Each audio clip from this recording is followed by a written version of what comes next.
반갑습니다. 서희정입니다.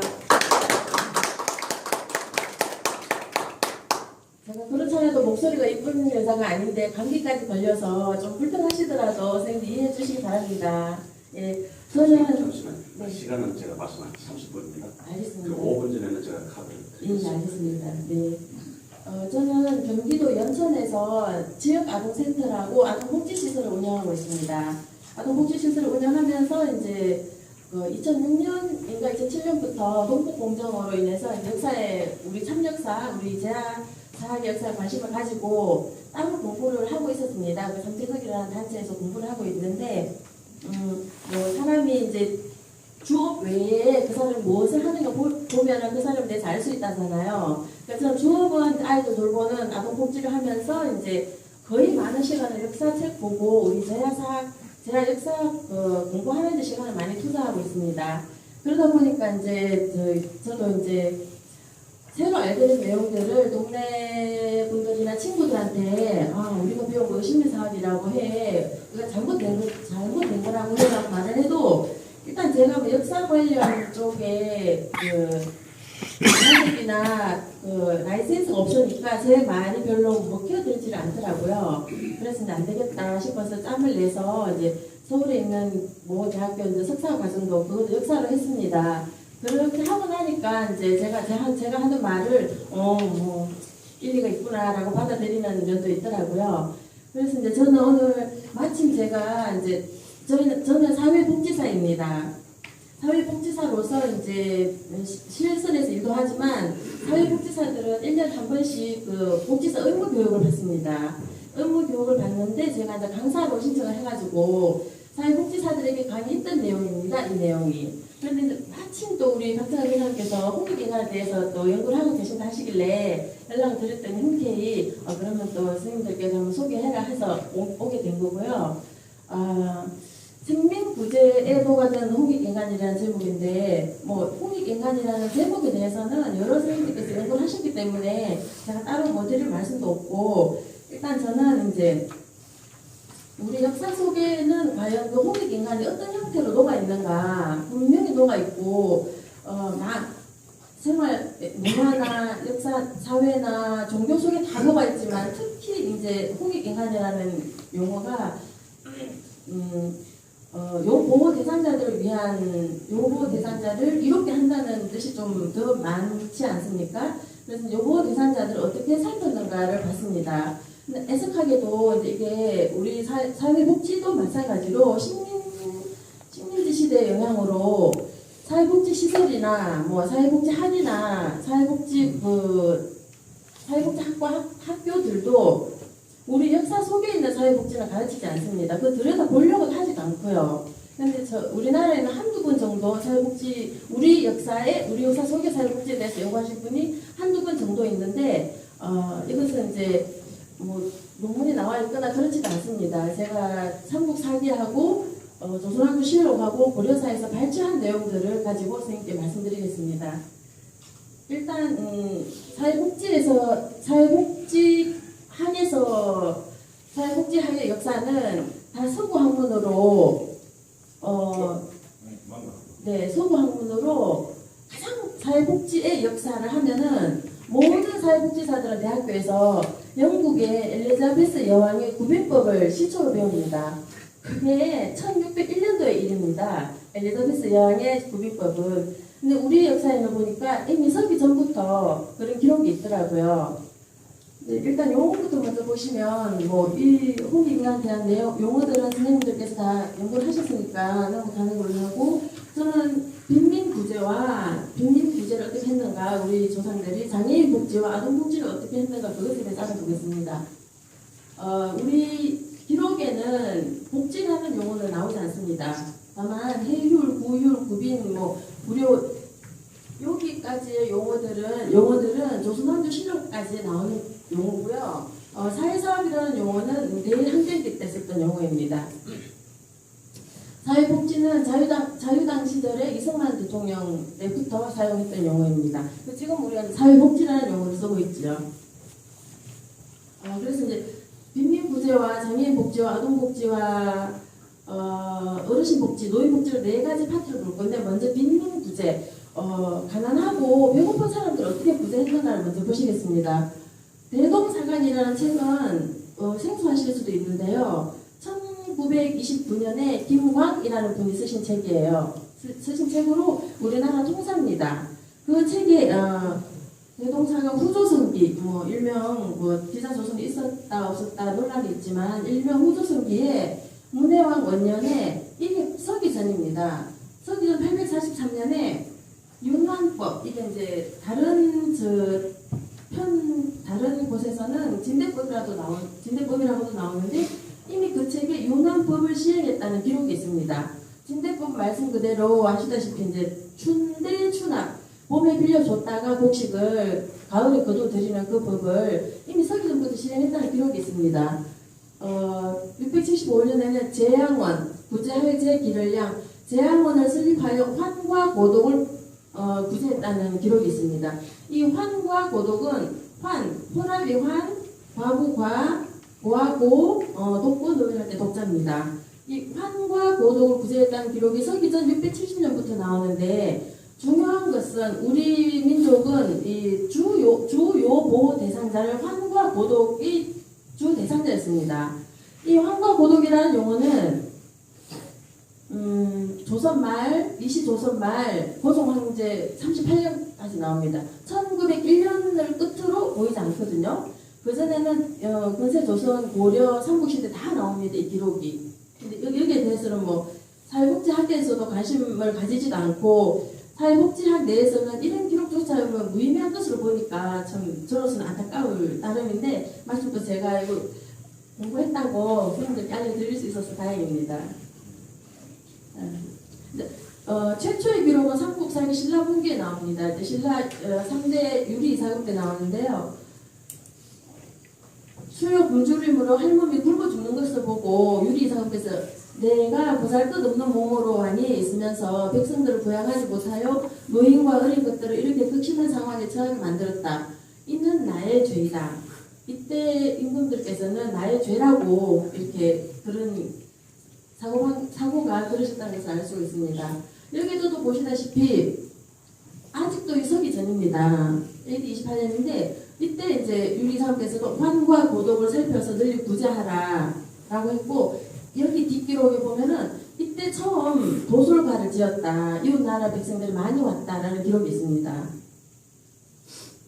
고구려 삼국시대 중에 고구려 시대 때도 기록이 나오는데 고국천왕 때 우리가 이제 이거는 아이들 학교에서 배우는 진대법 고국천왕 때 진대법을 실시했다라고 하는데 이게 이제 봄에 빌려주고 가을에 거두어들이는 것을 항식으로 삼았다. 그 전까지는 간헐적으로 상황이 발생할 때마다 시행을 했는데 이때부터 이제 항식으로 삼았다. 매년 그렇게 했다는 뜻으로 항식으로 삼았다고 했는데 아이들 교과서에는 고국천왕 16년 조가 첫 진대법을 실시하였다라고 배우고 있습니다.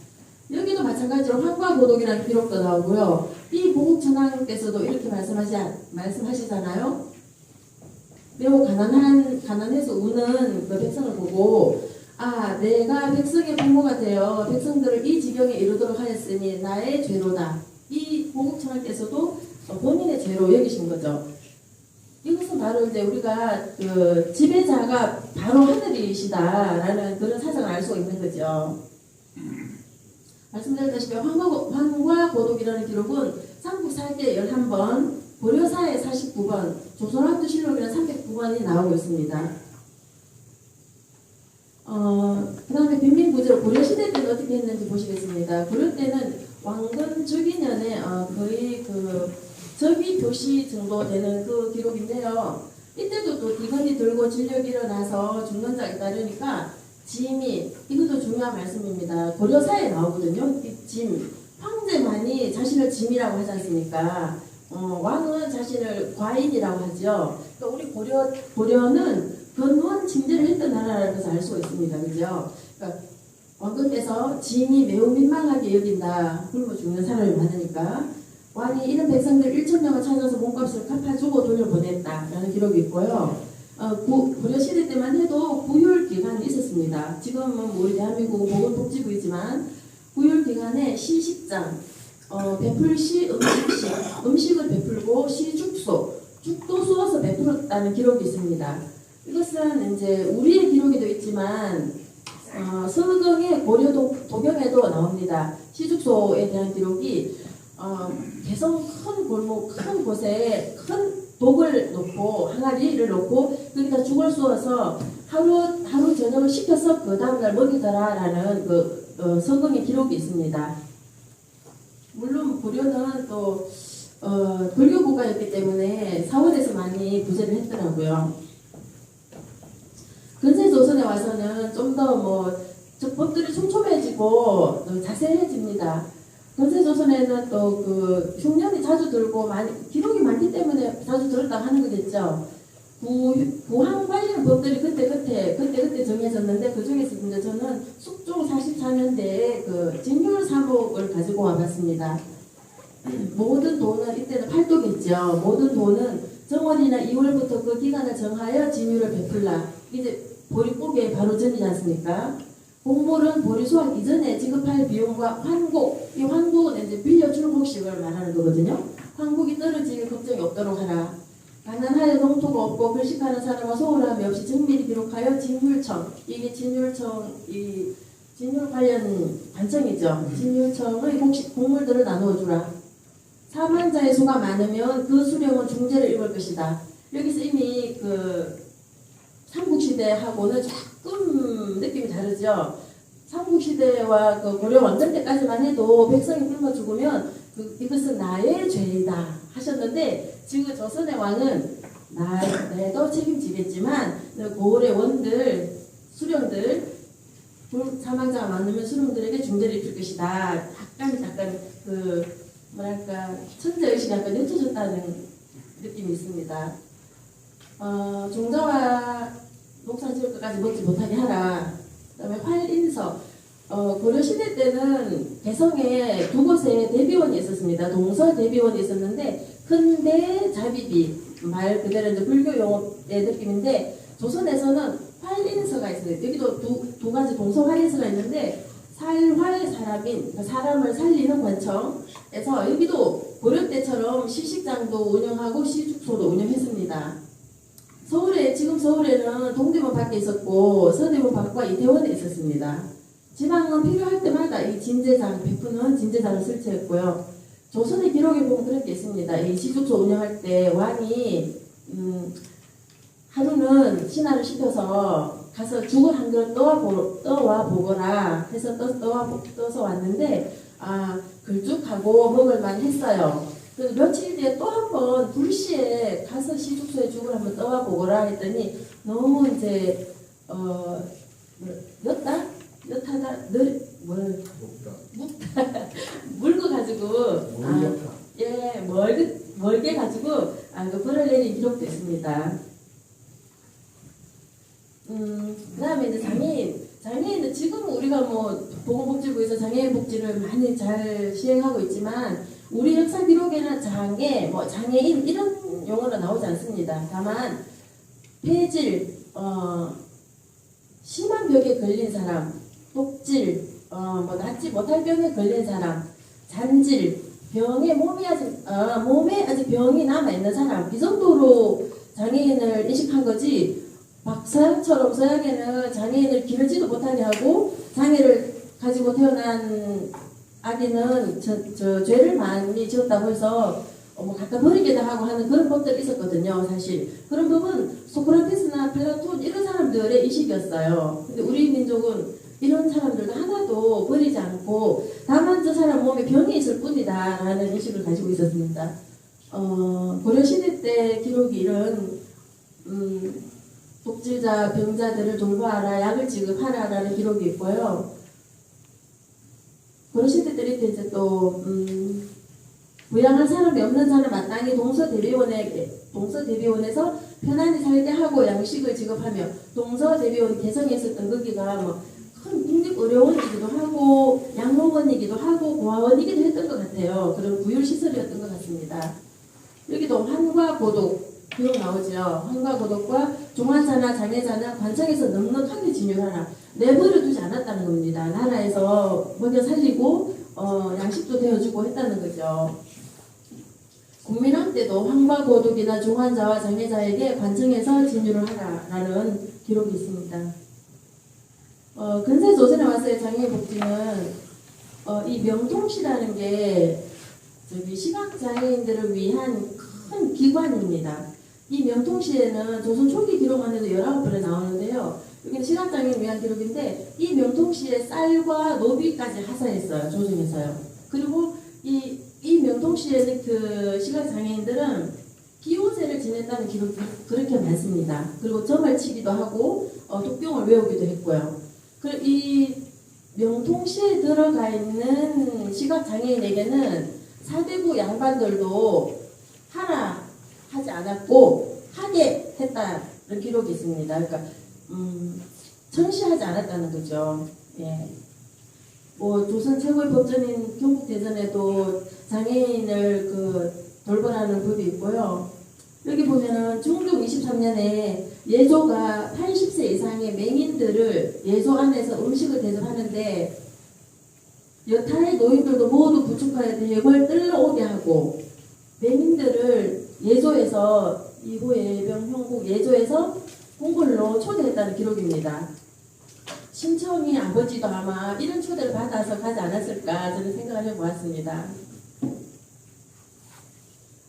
다음에 아동복지, 고려시대 아동복지를 보시겠습니다. 아이들을 어떻게 돌봤는지 고려시대부터 기록이 보이는데요. 어린 고아는 10살까지 관청에서 양식을 지급하고 지금 우리나라는 만 20세까지 나라에서 책임을 지거든요. 고아들은요. 그러니까 고려 때는 10살까지 관청에서 책임을 졌고 원종 12년에는 몽고 침입으로 전사자의 고아에게 직을 하사하고 이때 이제 몽고 전쟁이 있었으니까 보훈 특채 지금으로 치면 그때도 보훈 특채가 있었다는 거죠. 삼별초를 토벌하는 자의 아들에게 직으로 보상하되 이것도 역사 속에 보이는 틈을 통해서 볼 수 있는 재미있는 건데 우리는 삼별초가 끝까지 항쟁한 것을 이제 뭐 민족 정신을 가지고 끝까지 외세 항쟁했다라고 하지만 삼별초를 토벌한 아들에게 직을 주었다는 것은 이때는 이미 이제 조정에서 원나라와 강화를 맺은 후라 삼별초를 조정에서도 토벌을 할 의사를 가지고 있다는 것을 알 수 있습니다. 충무관 때는 해아 도감을 설치하는 아해해 아해 아자입니다. 뭐 다른 기록은 없고 딱 이 기록만 있는데 아이들을 위한 기관을 설치할 정도니까 아동복지가 어느 정도 진행되었다는 것을 알 수 있습니다. 문종 때에는 후사가 없는 자에게 형제의 아들도 없다면 3살 전에 버린 아이를 거두어서 길러서 자신의 성을 따르게 해서 모족에 붙이게도 했습니다. 근세조선에 와서는 당연히 법이 촘촘해지고 한데요. 경국대전에 당연히 아동에 대한 집을 잃어버린 아이나 어려운 아이들에 대한 경국대전의 법이 있고 명종 2년에는 버려진 아이를 양육하기 원하는 자는 관에 신고하여 문안을 작성하고 수양한다.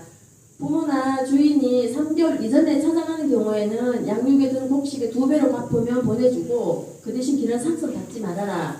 3개월 뒤에는 찾아가는 것을 허락하지 않는다라는 기록이 있습니다. 인조 21년에는 3살 이전에 유교를 거두어 양육한 자에게는 관에서 증명서 등으로 확인하며 증명서와 문안 작성 이런 게 자꾸 이제 기록에서 보인다는 것은 약간 이런 법들이 좀 혼란해졌다는 것을 알 수 있습니다. 확인하여 주며 장성한 뒤에는 그의 자식이나 종과 같다는 것이 시행하여 왔다. 이번에는 8, 9세 이전에 하나에 구하하되 상세히 조사하고 설명서를 만들어 주어서 뒷날의 정보를 패단에 없게 하라. 숙종 때는 양반 양인을 막론하고 유리 걸식하는 자가 머슴이 되기를 원하면 함께 관에 가서 진술서를 내고 증명서를 만든 다음에 머슴으로 삼아라 라는 했습니다. 조선시대에 중요한 것은 아동복지에 있어서 중요한 것은 자율정책이라고 이거는 아동보호에 관한 최초의 우리나라 특별조치법이라고도 볼 수 있습니다. 전국 때 전국적으로 흉년이 들었는데요. 이 한 항목이 참 마음을 찡하게 하더라고요. 얻어먹는 아이는 10살을 한 개로, 길가에 버려진 아이는 3살을 한 개로 진열청에서 머물러 두고 기른다. 글식한 아이는 보리 추수할 때까지를 기한으로 한다. 보리 고개만 넘겨주라는 거죠. 얻어먹는 아이의 요양은 진열청 밖에 따로 훗담집을 지어서 거처하는 것으로 만들고, 진열청에 창고지기가 걔네들을 먹여 살려라. 버려진 아이의 요양은 유리글식하는 여인 중에 젖있는 여인에게 2명의 아이를 주어 기르게 하고, 이 젖있는 여인이라 하면 이미 본인의 아기가 있겠지요. 그 여인에게 2명의 아이를 주어 기르게 하고 곡식을 준다. 가난한 여인의 아이를 기르기로 자원하면 아이 1명을 준다.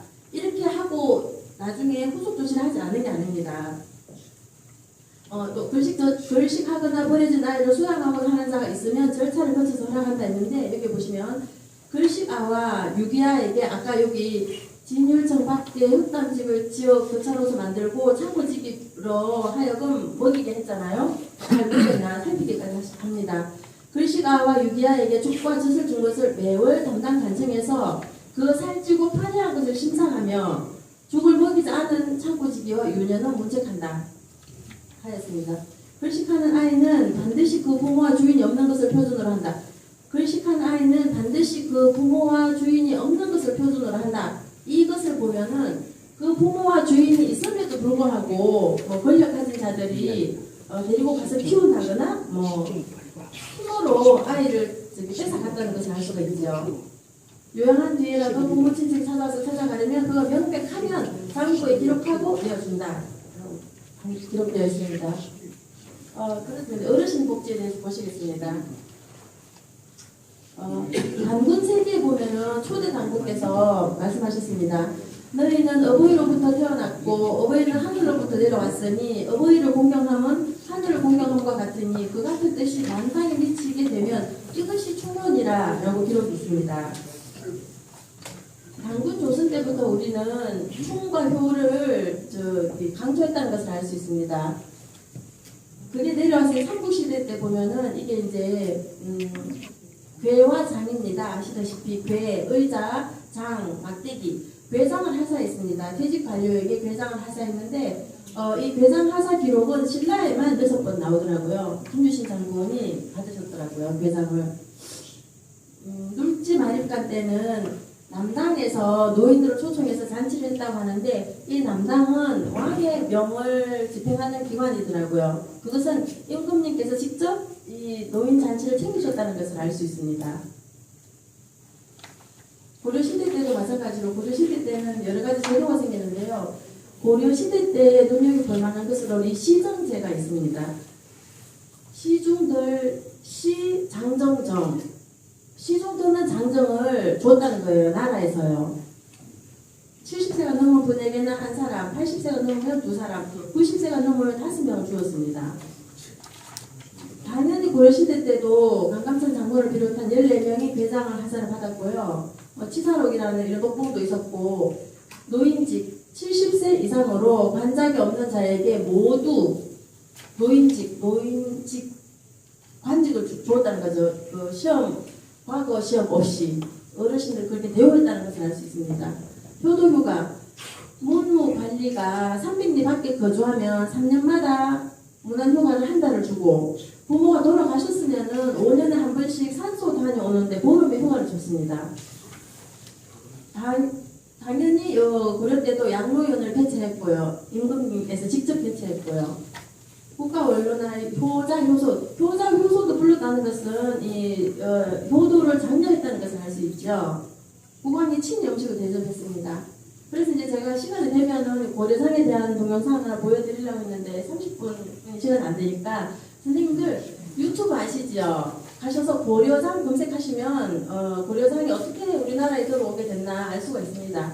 제가 간단히 설명을 드리면 이렇게 효도휴가까지 주는 고려에서 부모님을 60이나 70이 넘으면 산에 갖다 버리라고 했겠습니까? 그죠? 그 사회 분위기가.